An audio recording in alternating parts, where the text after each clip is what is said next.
People assume the day I filed for divorce was the day I gave up. It wasn't. It was the day I finally stopped waiting. My name is Lauren. I'm 36 years old, and until last year I had been married to my husband Ryan for almost 12 years. We lived in a quiet suburb outside Charlotte, North Carolina. We had no children, 2 golden retrievers, steady careers, and from the outside. A marriage that looked perfectly normal. People used to tell us we were the stable couple. I smiled every time. What they didn't see was how lonely stability can feel when you're invisible. Ryan wasn't cruel. That's what made everything so confusing. He never screamed at me. He never threatened me. He simply mastered the art of making me feel like I came second to everything else. His work, his hobbies, his family, his friends. Eventually, even his phone seemed more important than I was. At first, I convinced myself every marriage went through seasons. I told myself he was stressed. I told myself things would improve after his promotion. Then, after we refinanced the house. Then, after his father recovered from surgery. Then, after the holidays. I became an expert at moving hope from one calendar date to another. One evening, I planned our anniversary dinner at the restaurant where we had our first date. I wore the blue dress Ryan once said was his favorite. The reservation was for 7. At 6:30, he texted, "Running late, don't wait." At 7:30, another message arrived. "Client dinner, rain check, no phone call, no apology." Just 2 words, rain check. I quietly asked for my meal to be boxed before it even reached the table. The waitress looked at me with gentle eyes. "You okay?" I smiled. "I will be." It was the first honest thing I'd said all night.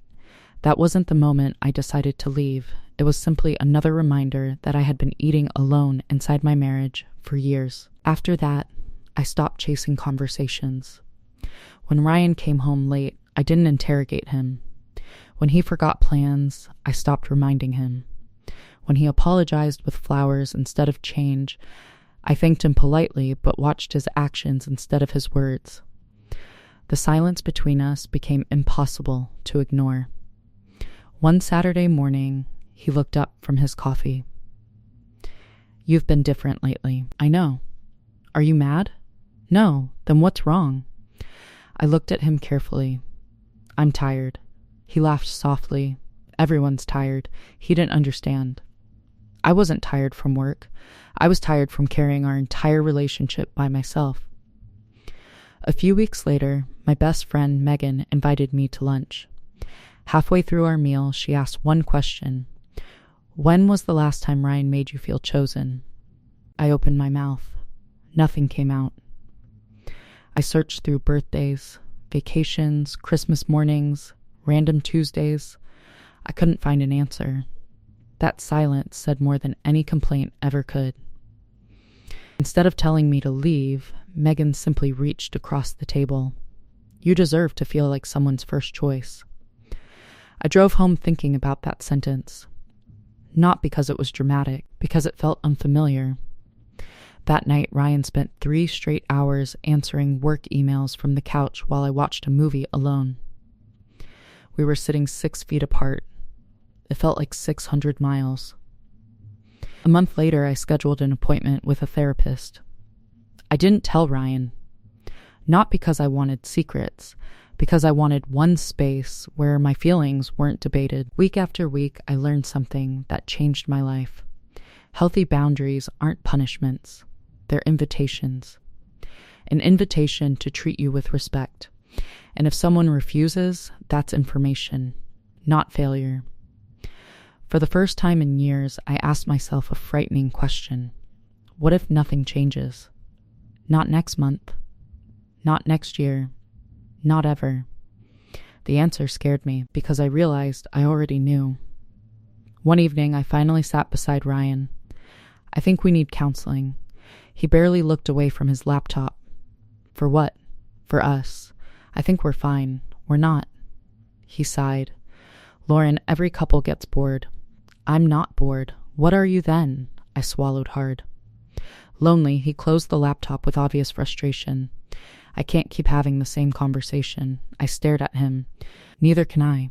He stood up. I'm going to bed. I remained on the couch long after he disappeared upstairs. Something inside me became very quiet. Not angry, not broken, just clear. The next morning, I called a family law attorney during my lunch break, not to file for divorce, but to understand my options. I expected to leave with information. Instead, I left with something I hadn't felt in years. Peace, and as I walked back to my car, my phone buzzed. It was Ryan. Big news. I made a huge decision for us without asking you. You'll be excited when I get home. I stared at the screen. For the first time, I wasn't excited. That evening, Ryan walked through the front door smiling. I've got amazing news. I set my book down. What happened? I accepted a transfer. I blinked. A transfer? Seattle. I waited for the rest. There isn't any more. You accepted a job across the country? Yeah, better salary, bigger office. When were you planning to ask me? He looked genuinely confused. I knew you'd support me. Support, not discuss, not decide together. Support. I took a slow breath. What about my career? You'll find another job. Our home? We'll sell it. My family? We'll visit. Every answer came so easily. Because none of the sacrifices belonged to him. For years, I had mistaken being agreeable for being loved. That night, I barely slept. The next morning, I called my therapist. She listened quietly before asking, "If your best friend told you this story, what would you tell her?" I answered without hesitation. I'd tell her she deserves to be part of the decisions that shape her own life.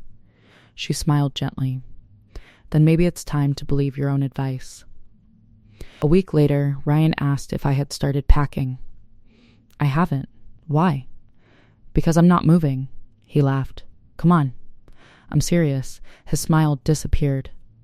So what are you saying? I'm saying I can't keep living a life where my voice only matters after you've already made the decision. For the first time in years, I didn't explain further. I didn't argue. I didn't defend myself. The silence carried the weight my words never could. Over the following weeks, we talked more honestly than we had in years. Ryan admitted he had taken me for granted. He said he assumed I would always adapt. He apologized, and for the first time, I believed he meant it. But sincerity doesn't erase years of patterns overnight. He asked if we could start over. Months earlier, I would have said yes immediately.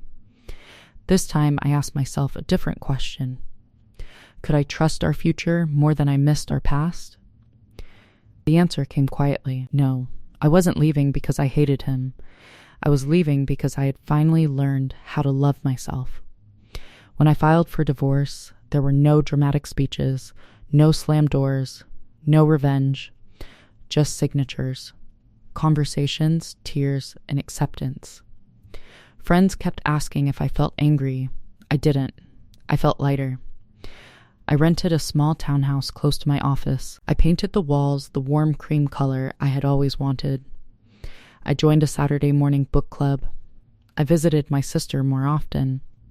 Little by little, I stopped introducing myself as someone who had been left emotionally behind. I became someone who had chosen herself. Several months later, Ryan called. I hope you're happy. I smiled before answering. I finally know what peace feels like. There was a long pause. I wish I had understood sooner.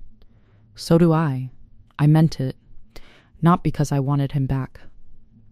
Because I wished we had both understood that respect isn't something you earn after years of patience. It's something every healthy relationship protects from the beginning. Today, people sometimes ask whether I regret ending a 12-year marriage. I don't. I regret how long I believed love required me to disappear. It never did. The divorce papers weren't my revenge. They were simply the final page of a chapter where I kept shrinking to make someone else comfortable. Closing that chapter wasn't the end of my story. It was the beginning of a life where my voice mattered again. And that kind of peace is worth more than staying in a marriage where you're slowly forgotten. If this story touched you, please comment and subscribe. I have one question for you. Have you ever realized that choosing your own peace was the strongest decision you could make? Let me know your answer below.